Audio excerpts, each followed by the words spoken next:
Bellingcat açyk derňek saýty Italiýanyň Türkmenistana satan ýaraglarynyň üstüne açdy. Rus we ingliz dillerine derňek maglumatlaryny taýýarlayan Bellingcat açyk derňek saýty Italiýanyň Türkmenistana satan ýaraglarynyň üstüne açdy. Neşri Ýewropa Birleşiginiň ýyllyk hasabatlaryna salgylanyp 2007-2017-nji ýyllar aralygynda Türkmenistanyň Birleşikden 240 million euroluk ýarag satyn alanlygyny habar berýär. Munyň 76%-iniň ýagny 257 million euroluk ýaragyň Italiýadan satyn alynanyny aýdyp neşir Italiýanyň Türkmenistanyň iň esasy ýarag üçinçisine öwürlendigini ýazýar. Ýewropa Birleşiginiň agza döwletleriň arasynda öz raýatlaryna basyş edýän ýurtlara ýarag satmazlyk boýunça ulalaşyk hereket edýär. Şeýle-de Italiýan kanunçylygyny da adam hukuklary boýunça halkara konwensiýalara ýermeýän hökümetlere ýarag satmaklyk gadagan edilýär. Göräýmäge agzalyan ulalaşyk da gurrun edilýän Italiýan kanunçylygy da Türkmenistana degişli ýaly. Türkmenistanyň hökümeti islenlik alternativ siýasy we dini garaýşlary rehimsiz cezalandyrýar hemde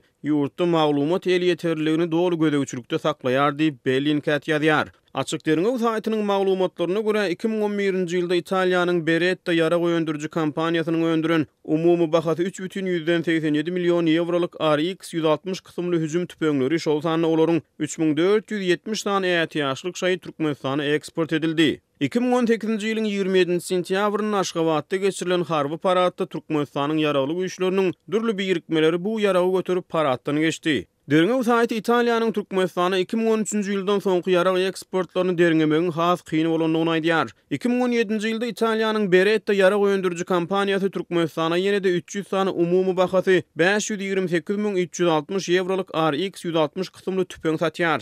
Italiýanyň Daşary işler ministrligi 2011-nji ýylda Berettanyň öndüren PX4 kysymly 9-19 mm kaliberlik 120 sany pistoletiň Türkmenistana satylmagyna ruhsat berýär. Ýaraglar 2011 we 2012-nji ýyllarda Türkmenistana ýerlenýär. Bu pistoletler 2018-nji ýylyň 10-njy awgust güni Balkan vilayatynyň Türkmenbaş şäheriniň golaýyna geçirilen harby türgünleşikde ulanyldy diýip neşir Türkmenistanyň döwlet telewizionynyň we TDH-nyň maglumatlaryna salgılanýar. 2018-nji ýylda garaşsyzlyk güni geçirilen paradda Türkmenistanyň ýaragly güýçleriniň döwlet serhet gullugyna degişli 2 sany AW109 kysymly hemde 2 sany AW139 kysymly dik uçurlar Aşgabatyň garaşsyzlyk meýdançasynyň üstünden uçuruldy diýip derňek saýty ýazýar. Onun maglumatlaryna görä çägesi ýaşyl renkli AW139 kysymly dik uçurlar Aktepe harby howa bazasyna da ýygy-ýygydan göze ilýär. Derňewçiler muňa subutnamy hökmüne dik uçurlaryň emel hemre arkaly düşürilen suratlaryny delil görkezýär. Neşriň ýazmagyna görä Italiýanyň Daşary işler ministrligi 2011-nji ýylda Leonardo kompaniýasynyň binýadyndaky Augusto Westland kompaniýasyna AW139 kysymly harby maksatlara niýetlenen bahasy 64 million euroluk dik uçurlary Türkmenistana satmaga ygtyar berýär. Ýöne maglumata görä Türkmenistan Italiýadan diňe AW139 satyn almaýar resem AW109 kysymly dik uçurlary hem satyn alýar. Ýöne derňewçiler Italiýanyň Daşary işler ministrliginden ýa-da beýleki degişli döwlet edaralarynyň bularyň sowdasyna degişli ygtyarnamalary özleriniň tapyp bilmänliklerini aýdýar. Ýöne bu dik uçurlaryň hem Türkmenistanyň howa güýçlerine bardygy barada epesli subutnama bar diýip neşir ýazýar. AW109 kysymly harby kamuflajly dik uçurlar ilkinji gezek 2016-njy ýylyň garaşsyzlyk güni Aşgabatda geçirilen harby paradda görkezilýär. Derňewçiler subutnamalary esaslanyp Türkmenistanyň satyn alan AW109 kysymly dik uçurlaryny soňundan raketa atyjy enjamlary oturdanlygyny aýdýar.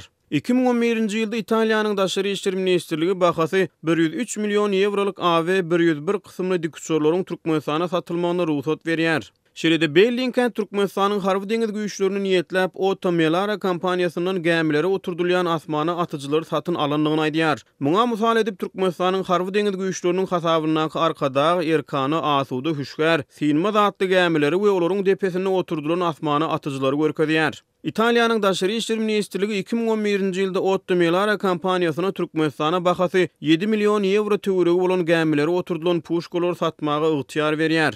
Neşir Türkmenistanyň Alenia C-27J Spartan hemde Alenia Aermatchi M346 Master kysymly has şylşyrmly harby howa gemilerini satyn alanlygyny aýdýar. Muňa subutnama hökmüne 2018-nji ýylyň 3-nji maýyna Türkmenistanyň döwlet telewizionyna görkezilen video şekilleri görkezýär. Onu prezident Gurbanuly Berdimuhammedow agzalyan harby uçurlary barlap görýär. Derňewçi saýt Türkmenistan bilen Italiýanyň harby tehnika ýönümçiligini degişli kompaniýalarynyň arasyny hyzmatdaşlygyň dowam edýändigini aýdýar. Türkmenistanyň Gorunmak ministrligi Bellingcat açyk derňek saýtynyň çap eden maglumatlaryna desine reaksiýa görkezmedi.